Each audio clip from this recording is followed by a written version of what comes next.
constitution, like it is a body of elected representatives. कौन? Who are the elected representatives? कहाँ से आए elected representatives?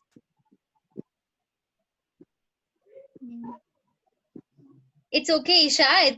This does not mean that I don't want any answers from you in future. I definitely want answers. So I am going to keep your name in mind, and I want every answer from you. Why? Huh? Why like this, ma'am? Because we are studying, no? We are not just here to ratify things. Right. Yeah, na? Ma'am, I read whatever was written in the book and answered. Okay. Yeah. Not a problem. ठीक है. Anybody else who can explain me what is a constituent assembly?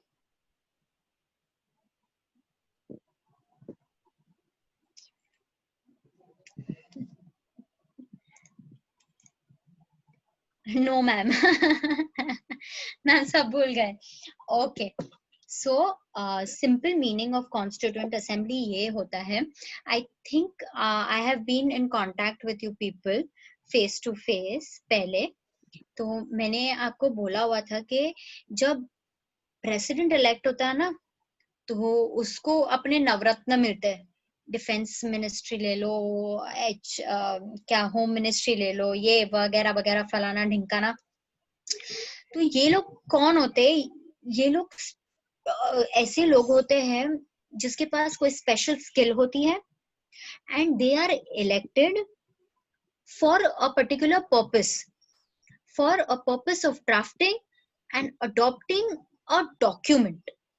जैसे कि अगर मेरे को कोई college की मैं बात कर लूं, अगर मेरे को कॉलेज का कोई ब्रोशर बनाना है, तो जब मैं कॉलेज का ब्रोशर बनाती हूँ तो मेरे साथ कौन बैठता है? प्रिंसिपल बैठेगा कॉलेज का वाइस प्रिंसिपल बैठेगा, कॉलेज के 2-3 टीचर्स बैठेंगे जो उनको. But you had to, Isha, you had to explain ना व्हाट इलेक्टेड रिप्रेजेंटेटिव्स मीन. आपने मुझे एग्जाम्पल नहीं दिया जैसे मैं आपको एग्जाम्पल देती हूँ. It's okay Isha, we will अभी नेक्स्ट टाइम से यू बी मोर क्लियर. ठीक है. तो मैं नहीं पूछूंगी आपको नेक्स्ट टाइम से क्वेश्चंस. मतलब only I will ask you questions, but you will only have to सामने से explain me in detail. Anyways, coming back to my point. तो दे आर, जब वो कॉलेज का ब्रोशर बनता है, तो वो ब्रोशर जब बनता है तो उसमें पहले आता है कि भाई स्टार्टिंग में प्रिंसिपल क्या बोलना चाहता है, हिस्ट्री क्या है, क्यों है, व्हाट इज द पर्पस, क्या क्या कोर्स ले रहे हैं, क्यों ले रहे हैं, क्या फीस स्ट्रक्चर है, एवरीथिंग. सो ये लोग ऐसे बोले तो ज्ञानी लोग होते हैं जिसको पता होता है कि भाई हमें ये एजेंडा दिया गया है और हमें टेकिंग इनटू कंसिडरेशन कॉन्स्टिट्यूशन की अगर मैं पर्टिकुलर बात करूं, taking into consideration the whole of India, the harmony of India, looking for harmony of India, ये लोग ये काम करते हैं. That is what a constituent assembly is. Now इस कॉन्स्टिट्यूएंट असेंबली में पहले जो अपॉइंट हुए थे वो थे temporary president, then president, vice president, and sir BN Rao, who was known as a constitutional advisor. Basically वो एडवाइस कर रहे थे कि भाई कॉन्स्टिट्यूशन में ऐसे बनाओ, ये करो, वो करो, फलाना ढिंकाना, whatever. Okay. Who are the elected representatives? Soumya, the elected representatives are Dr. Rajendra Prasad, who was the president of the Constituent Assembly. Vice president was Professor H.C. Mukherjee, and Sir B.N. Rao was the constitutional advisor. Am I clear? Okay. So now constitution की अभी भी बाकी है, अभी भी जो हम assembly की बात कर रहे हैं. तो ये जो ड्राफ्ट ऑफ द कॉन्स्टिट्यूशन था उसका एक ऑब्जेक्टिव था. The first objective was moved by sir Jawaharlal Nehru and adopted on January 22, 1947. Guys, please take notes. These are important things. whenever since we are doing an online lectures, I will tell you what all points you all have to mark or write. That completely depends upon you, how you want to do it. If it is available on your book, you can mark it. If not, then please write it. Okay. Objective of the resolution जो था, मतलब किसके दिमाग में ये idea आया कि भाई हमें अपने इंडिया के लिए ऐसा कुछ कॉन्स्टिट्यूशन चाहिए। ये आइडिया आया था जवाहरलाल नेहरू जी के दिमाग में, एंड फर्स्ट उन्होंने प्रपोज किया था ऑन जनवरी 22, 1947। ड्राफ्टिंग कमेटी में कौन कौन थे? Who is known as the father of the Constitution of India? Does anybody have any idea?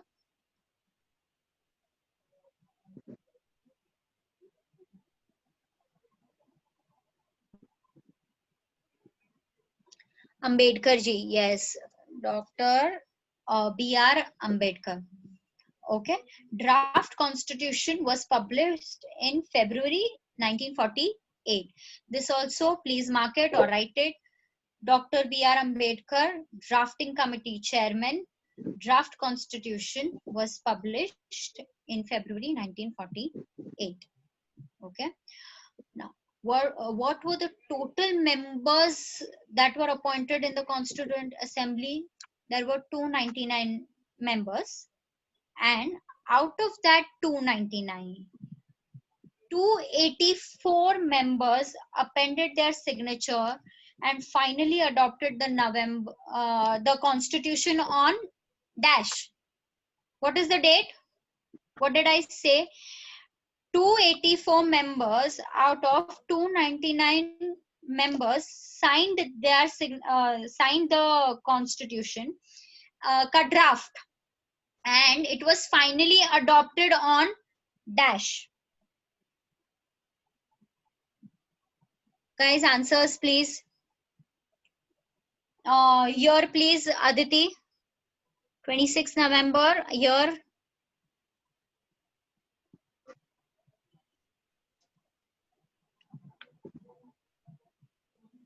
Okay. Aditi आधा आंसर देती है, सौम्या आधा आंसर दे रही है। आप लोग एग्जाम एक दूसरे को हेल्प करने वाले हो? Okay, anyways, that's not possible, but please give full answers. Okay. Adopted on 26th of November 1949 and came into force on dash. Please, guys, answer. Okay, Swati. Came into force on dash. Okay, Isha. Good. Okay, Aditi, good. Okay.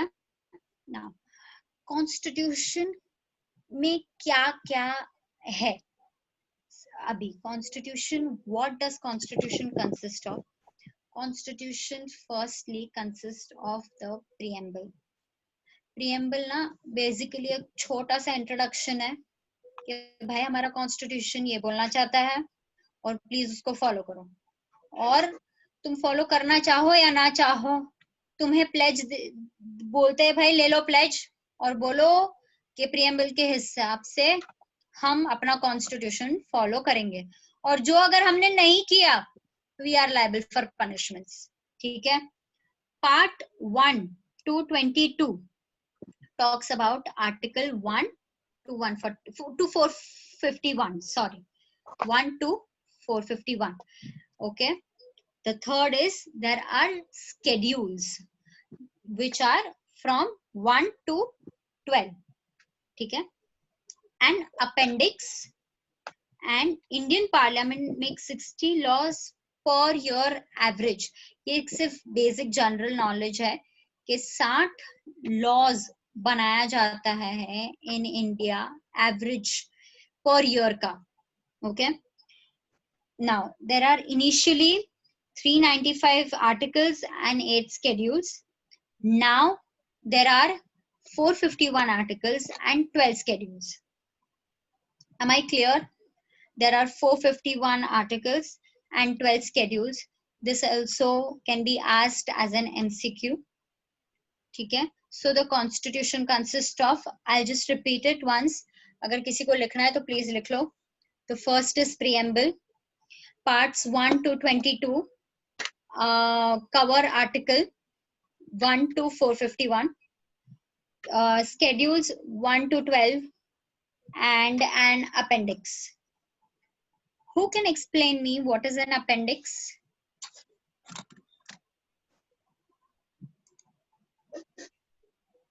Ma'am, article and act is same or different? I forgot it.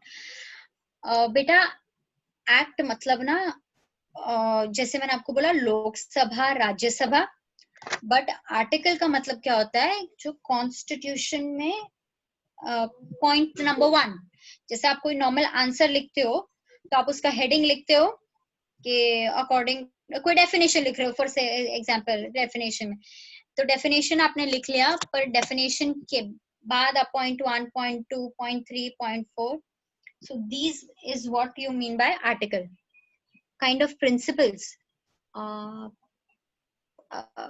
not constitute. सिर्फ articles को अगर मैं बोलूं तो yeah, they are kind of principles to us because those articles we have to follow, but not exactly principle. In law you cannot term them as principles. They are not principles, they are articles. Now ये articles जो होते हैं वो सिर्फ आपको constitution में मिलेंगे.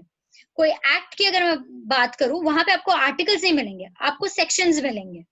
That is how a constitution and an act is differentiated. तो जैसे section 1 होता है, that will be a definition कि भाई ये एक्ट क्या बोलना चाह रहा है, और जैसे आर्टिकल 1 है, that is a definition to the constitution of India कि भाई constitution of India में क्या क्या है, क्यों है, basically a short definition of constitution. Am I clear, Saumya? या अभी भी डाउट्स है? Okay okay Saumya. सो ये हो गया.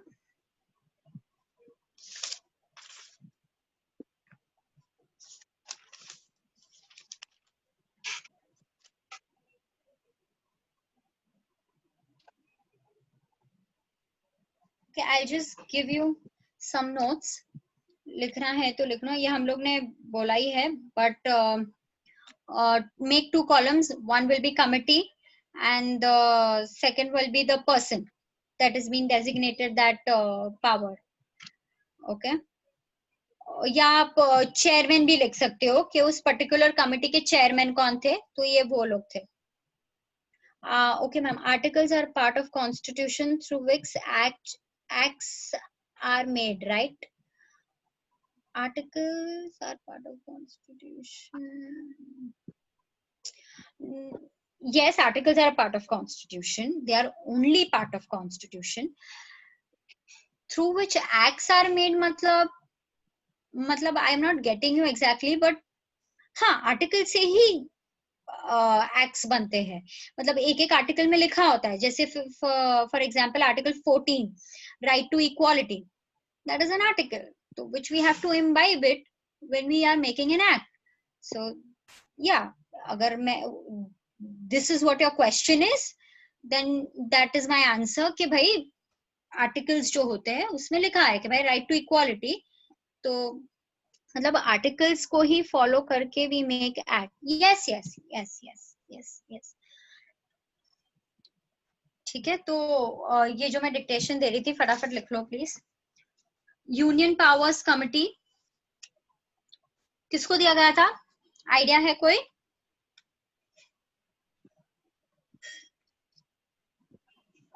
नो, ना मैम. ना मैम मतलब सौम्या, ना मैम मतलब किसके लिए?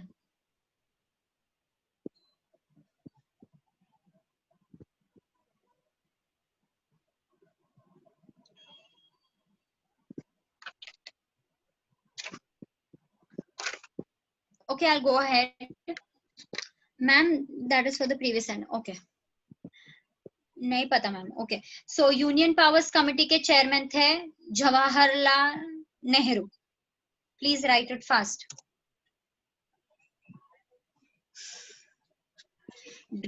ड्राफ्टिंग कमिटी के चेयरमैन थे doctor B R Ambedkar. Union constitution committee के चेयरमैन थे again Jawaharlal Nehru. So this can be confusing. Union powers committee and union constitution committee दोनों के चेयरमैन कौन थे? जवाहरलाल नेहरू. ओके, कंफ्यूज नहीं होना. Please take care while reading the question and answering it. Provincial constitution committee के chairman थे Sardar Patel.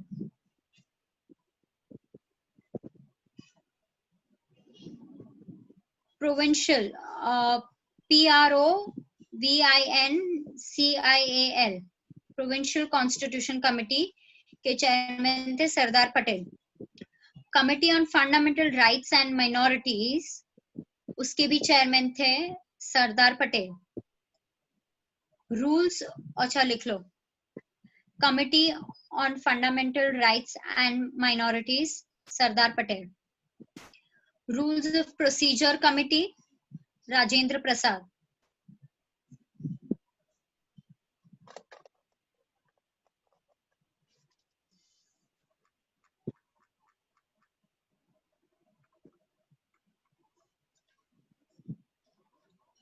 The steering committee doctor Rajendra Prasad.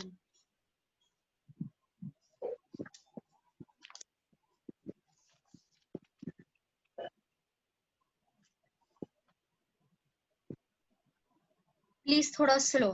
Okay, कहां से रिपीट करूं?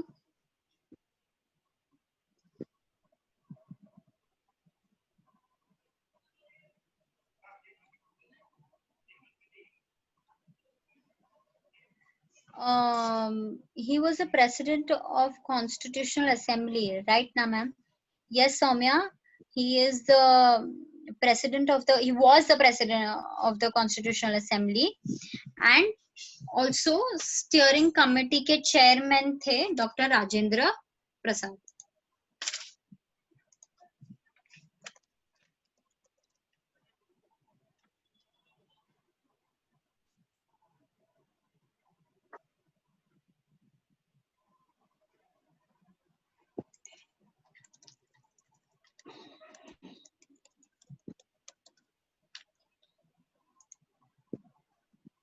Aryan, I'll repeat the last two.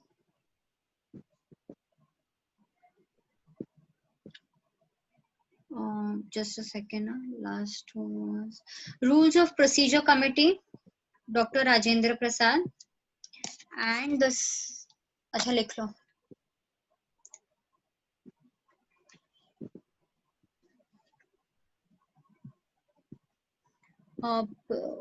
Last to repeat one. Provincial committee. Provincial committee के chairman थे Sardar Patel. And steering committee doctor Rajendra Prasad.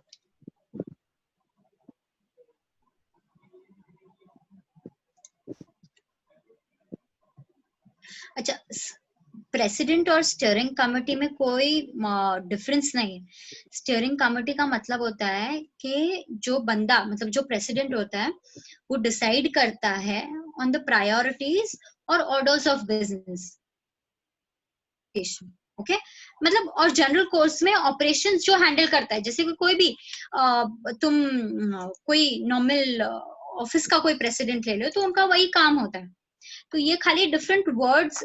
The main purpose of me to tell you that write these things because answers are the same but खाली words change कर दिए हैं. पर इसका मतलब ये नहीं होता है कि आंसर चेंज हो जाता है. स्टीयरिंग कमेटी मतलब कि कोई ऐसे बंदे जिनको अपॉइंट कर रहा है कि भाई तू डे टू डे बिजनेस या डे टू डे ऑपरेशंस जो है तू उसका ख्याल रख and you decide how it will go further. Okay, clear? Can I go ahead?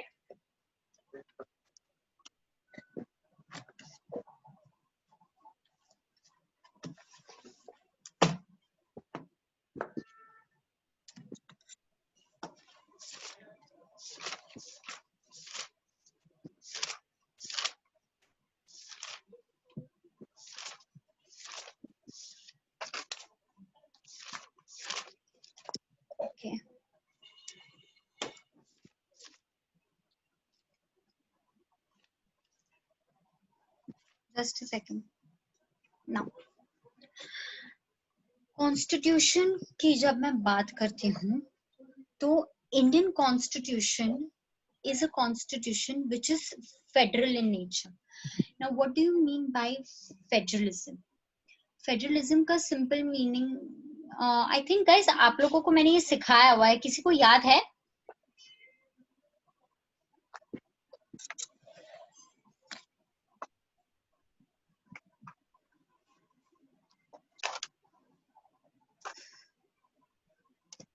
Okay कोई आंसर्स नहीं है. So federalism under constitution of India मतलब कि नहीं मैम बहुत टाइम हो गया सब भूल गए मैं. Okay there are two sets of government, ठीक है, जो ऑपरेट करते हैं एंड फंक्शन करते हैं लेकिन साइमल्टेनियसली ये काम करते हैं. नाउ इंडिया में under the constitution since it is known as federal we have two types of government. Now what are these two types of government? The first is the national government and the second is the state government. Now national government मतलब कि जब ये अभी आपको पता ही है lockdown हुआ था, तो जब ये लॉकडाउन हुआ था तब प्राइम मिनिस्टर मोदी ने आके बोला कि ये लॉकडाउन सब जगह होगा. अभी की अगर मैं करंट सिचुएशन की बात कर लूं तो national, state, national, central government. Yes, Samya, you are right, but just for others, I'll have to explain this. So, Prime Minister Modi ने बोला था कि ये जो लॉकडाउन है ये पूरे देश में लागू हो. कुछ टाइम के बाद there were states who opposed this lockdown and there were states who said कि no, the lockdown should go on. For this example, Maharashtra जहाँ पे हम रह रहे हैं, उद्धव ठाकरे ने बोला nothing doing, the lockdown is going to go. But ये कब उद्धव ठाकरे बोल सके? जब प्राइम मिनिस्टर मोदी ने नेशनल लेवल से पावर डिस्ट्रीब्यूट क्या दे दिया टू द स्टेट गवर्नमेंट कि नाउ 2 महीने हो गए, we understand that the economy is being affected, but यहाँ पे now it is upon you how you want to handle the state, your state. national के लिए मेरे को जो लेना है decisions वो तो मैं लूंगा ही and the state will have to abide by it. but state के लिए जो आपको individual level पे decisions लेने हैं वो आप ले सकते हो. तेलंगाना में बहुत पहले से लॉकडाउन चालू ही है. दिल्ली में कुछ टाइम के लिए शायद लॉकडाउन खोला था नहीं खोला था व्हाटएवर, जो मुझे क्लियरली पता नहीं है, I can not remember it.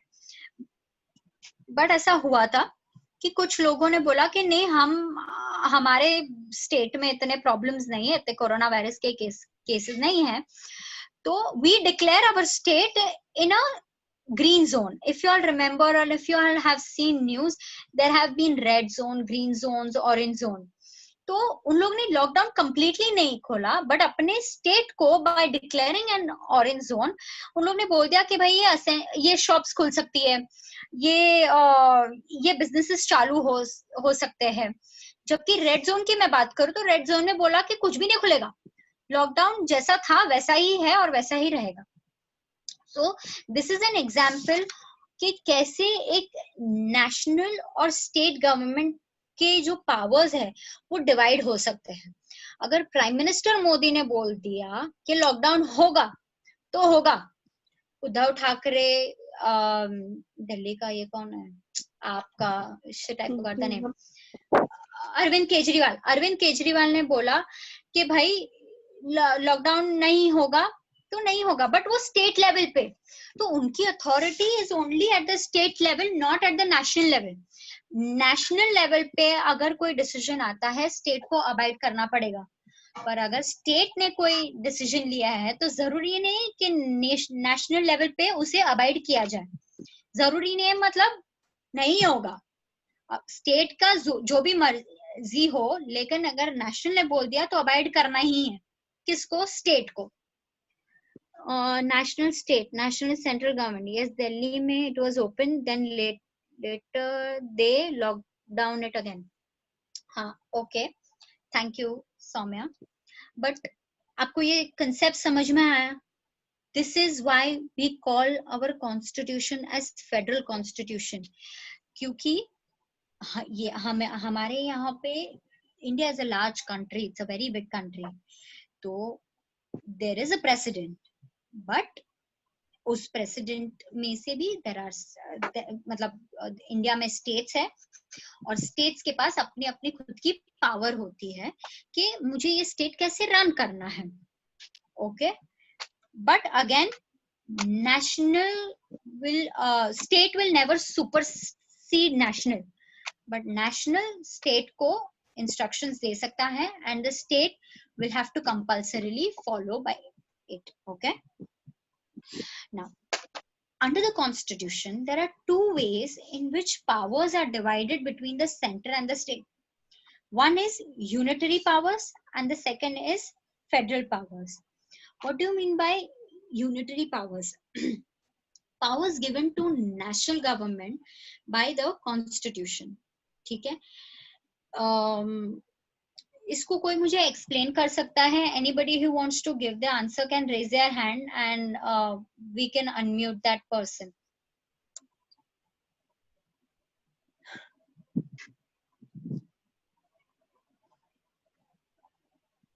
कोई तो बोलो. Unitary powers means powers given to national government by constitution. I have explained this, you all should be able to explain it to me.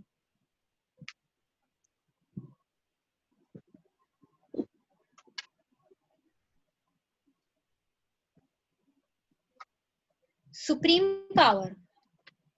Yes, supreme power. Yes, okay. शायद नहीं. National unitary power मतलब का या sorry unitary government का मतलब यही होता है कि उसके पास सुप्रीम पावर है. अभी ये पावर तो उनके पास आ गया, फिर उन लोगों ने क्या किया कि smaller territories they started creating और उनमें दे स्टार्टेड गिविंग पावर्स. जो स्मॉलर टेरिटरीज क्रिएट हुए उसको हम क्या बोल रहे हैं? States.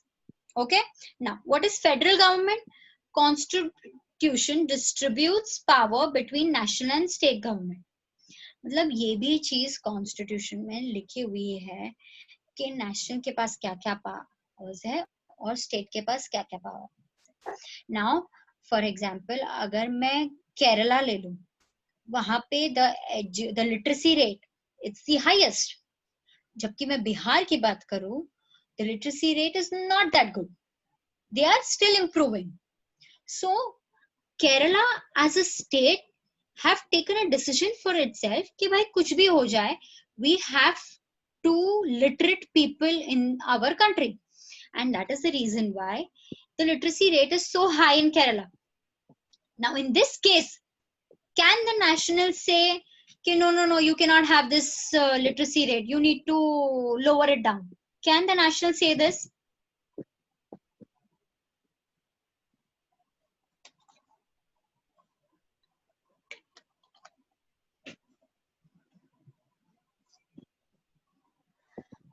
Yes, if national wants to. Is Soumya the only person who is attending the class? Where is Aryan, Isha? Sab so gaye. Swati? Where is everybody? Aditi? I have not got a single answer from you. Aditi, only one answer. Sorry. Guys, please be active. I'm here. I know that you are here. Everybody don't need to tell me a hi. Start giving me answers. So मैं ये बोल रही थी कि क्या national बोल सकता है स्टेट को कि भाई केरला को, जो मैंने अभी आपको एग्जांपल दिया कि भाई ये लिटरेसी रेट तुम्हारा बहुत ज्यादा है, तुम उसको कम कर दो. क्या नेशनल बोल सकता है ये स्टेट को? और क्या स्टेट को ये मानना पड़ेगा?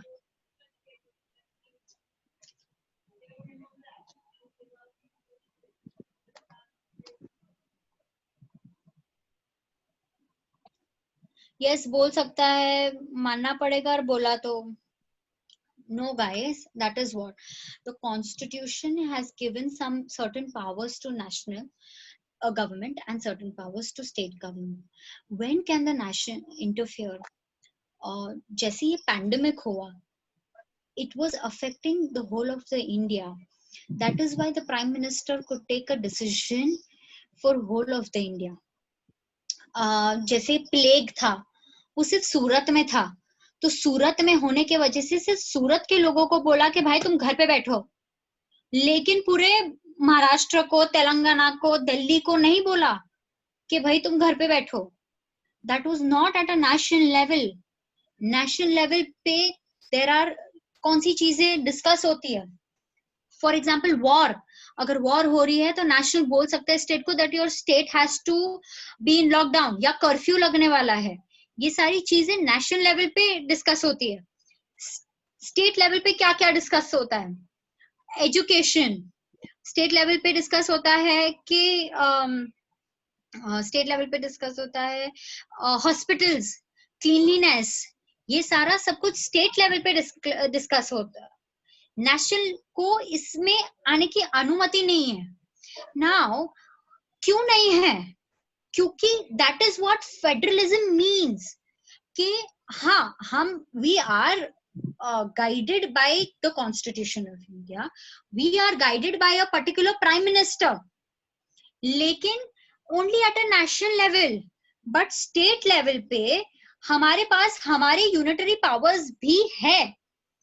That is why India is known as a federal, India में बोला जाता है that we have a federal constitution.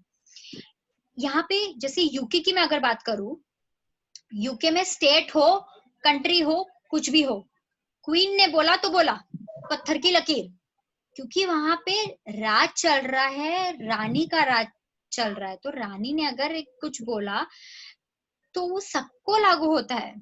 But constitution is not like that. Constitution of India is federal and that is why state के पास अपने powers है, national के पास अपने powers है.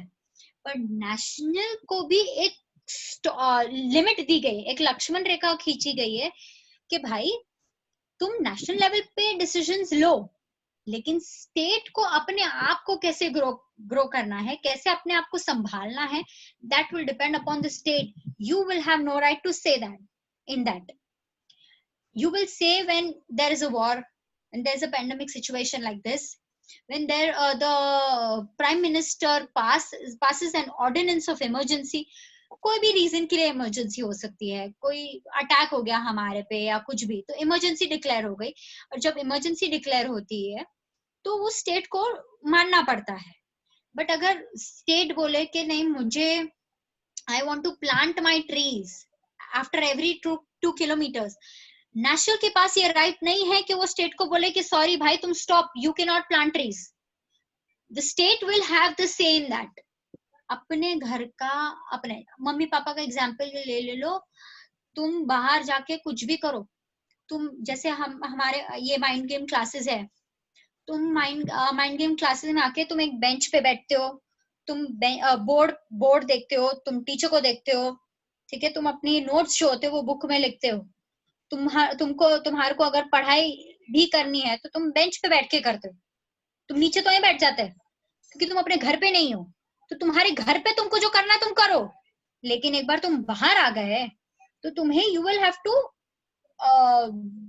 Behave in a certain way. तो एक नॉर्मल एथिक्स बोली जाती है हमारी